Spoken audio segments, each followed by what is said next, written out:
The UK government will stick to its 11-month Brexit timetable, Steve Barclay has insisted, after facing calls to guarantee the country would leave the European Union with a trade agreement by the end of the year.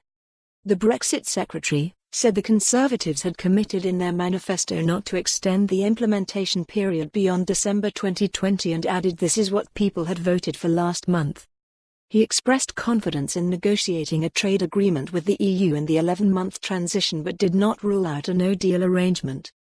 Clause 33 of the European Union Withdrawal Agreement bill seeks to prohibit ministers from trying to extend the implementation period, which would begin once the UK left the EU on January 31.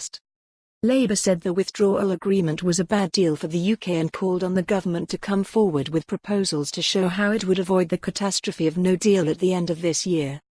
Green MP Caroline Lucas also questioned why ministers were seeking to tie the hands of the government in such an unnecessary way by having an arbitrarily short time of 11 months for the transition period when the trade talks may need a little extra time.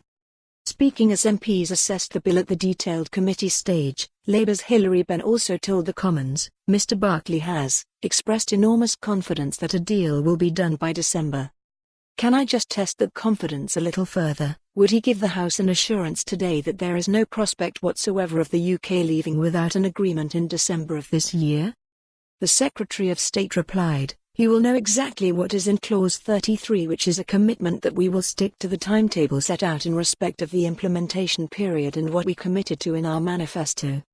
I would hope he as a Democrat would want a government to adhere to its manifesto.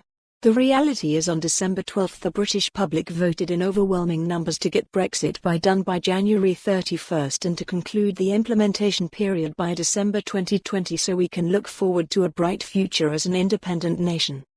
Page 5 of our manifesto explicitly states that we will negotiate a trade agreement by next year, one that will strengthen our union, and we will not extend the implementation period beyond December 2020. We are delivering on these promises that the British people have entrusted us to deliver, and the opposition is only interested in further delay and disruption. Earlier, Chris Bryant, the Labour MP for Rhondda, said he had an anxiety that a security deal would not be achieved by December 2020.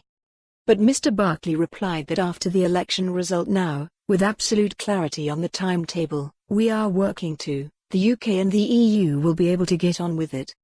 Paul Blomfield, TH. For more on this story, visit the news article link.